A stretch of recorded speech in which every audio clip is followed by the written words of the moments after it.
It started with the sound of furious pounding on my front door. I had just finished unloading tools from the bed of my old Ford F-250.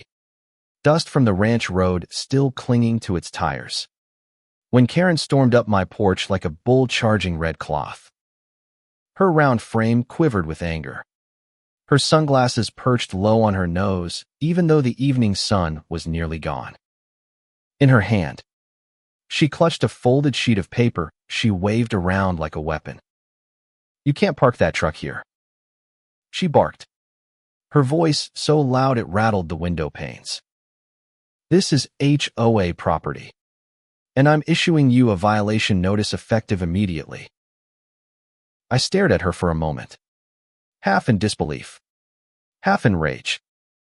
My land stretched 70 acres, deeded to my family before the HOA even existed. The gravel drive where my truck sat was carved out by my grandfather, and every inch of it was legally mine. Yet here she was, standing in my doorway at dusk, acting like she had the power to erase history. "Karen," I said slowly, "this is my property. That truck is on my land.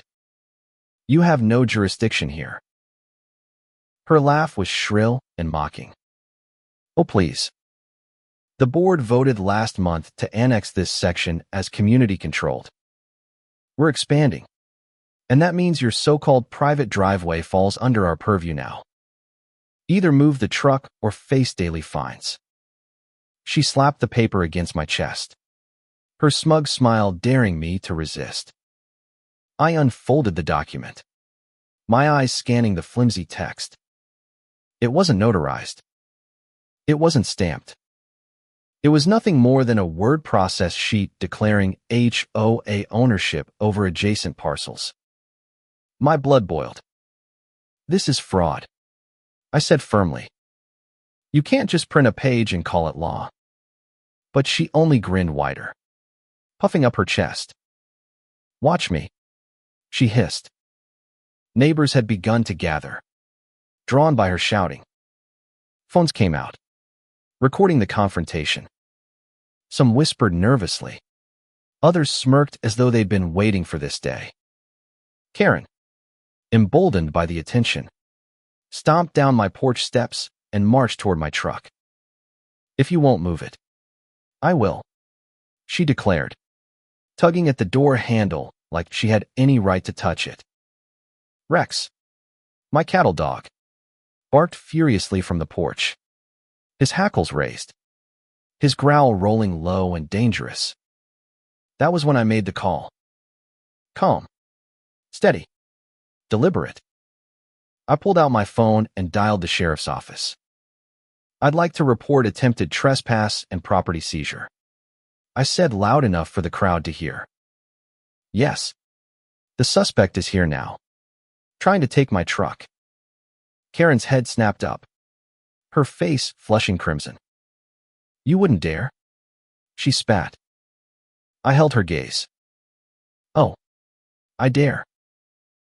The twist came minutes later when the first cruiser pulled up, lights flashing blue against the darkening sky.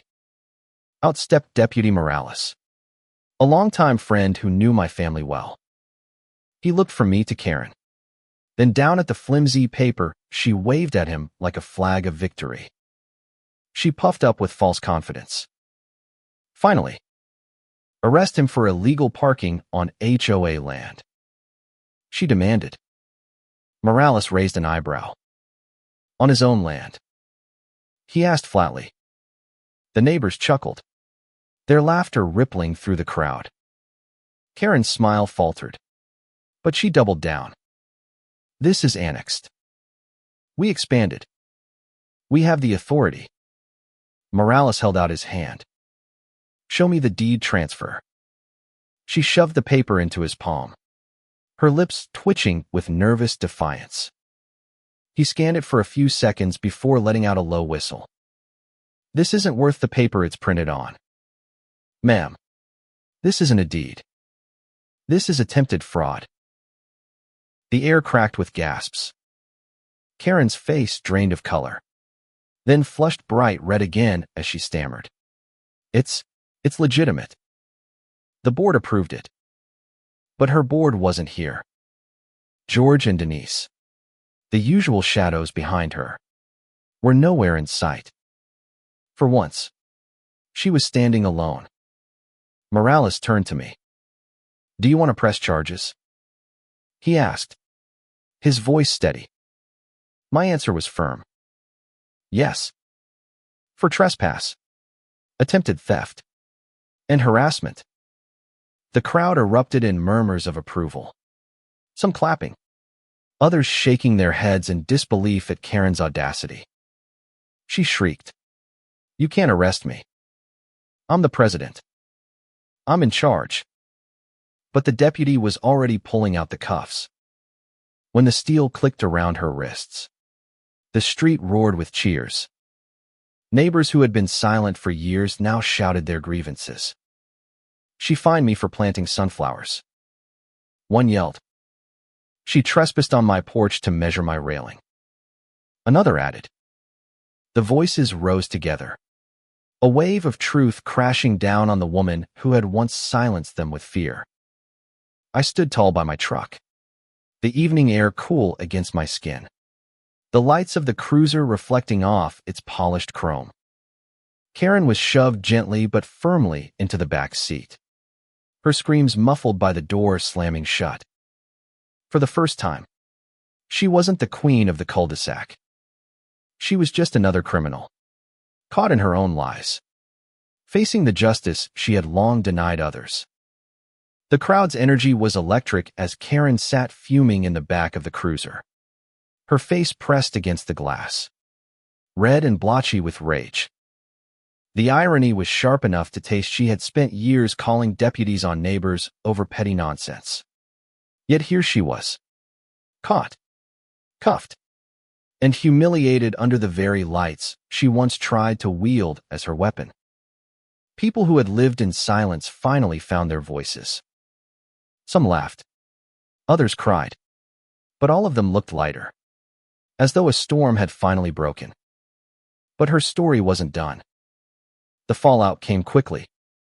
Within days, the county prosecutor filed formal charges: trespassing, attempted property fraud, and harassment. Local news picked up the story. The headlines splashed across morning broadcasts: HOA president arrested for attempted land grab. The clip of her screaming, "I'm the president," as the cuffs clicked shut, went viral. Shared across social media with captions like "Queen Karen dethroned" and "Truck beats HOA." At first, she tried to spin it. From jail, she phoned reporters, claiming she was the victim of a corrupt sheriff's conspiracy, insisting she had legal rights over my land. But every time she opened her mouth, more evidence surfaced to disprove her. The so-called annexation documents were revealed to be forged, typed up by her alone with no county approval. George and Denise, sensing the ship was sinking, turned state's evidence, confessing how Karen had bullied them into backing her scams. They admitted she had pocketed thousands in fake HOA fines, using the money for personal luxuries while the neighborhood never saw a dime. The courtroom became the stage for her final undoing. On the day of the trial, the gallery overflowed with neighbors, reporters, even strangers who had followed the viral story online.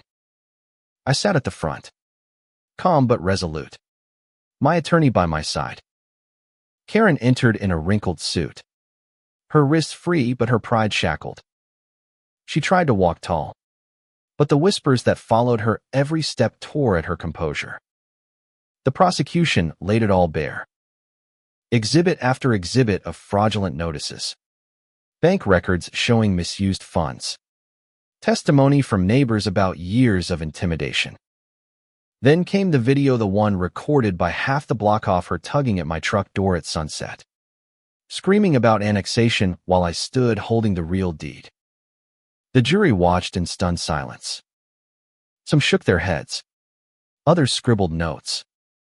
Karen shifted in her chair, her face a mask of panic.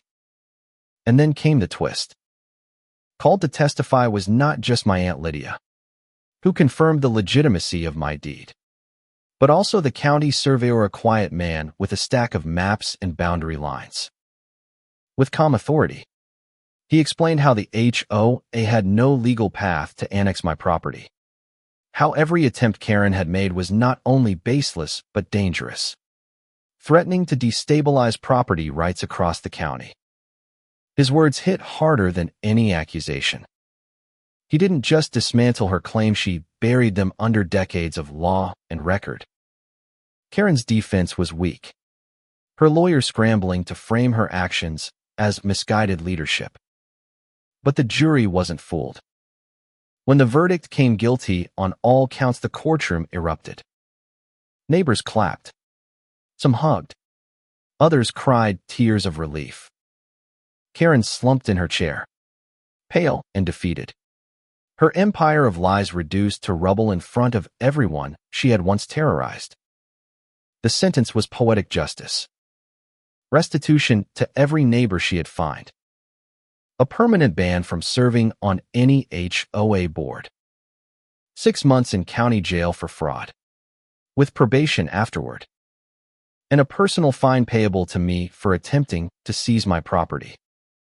She screamed as the gavel fell, but her cries were drowned by the sound of applause. Life after Karen was different. Without her constant threats, the neighborhood breathed free. People painted their homes with colors they loved, planted gardens that bloomed without fear of citations, parked their trucks in their driveways without harassment.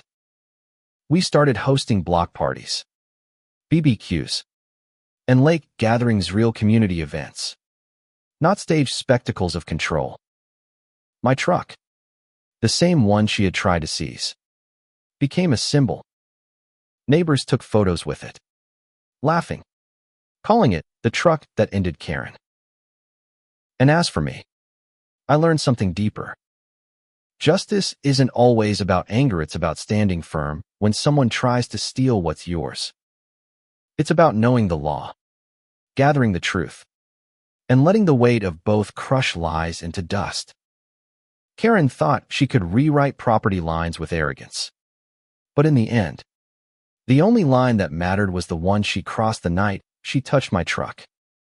Now, when I stand on my porch and see Rex resting by the steps, the truck parked proud in the drive, and neighbors smiling without fear, I feel a peace that had been missing for years. The land is mine. The truth is ours. And the shadow of her reign is gone. So I leave you with this question. When someone abuses power so brazenly, intimidating, and even trying to steal, though they deserve a chance to rebuild? Or is true justice only found in letting them live with the ruin they created for themselves?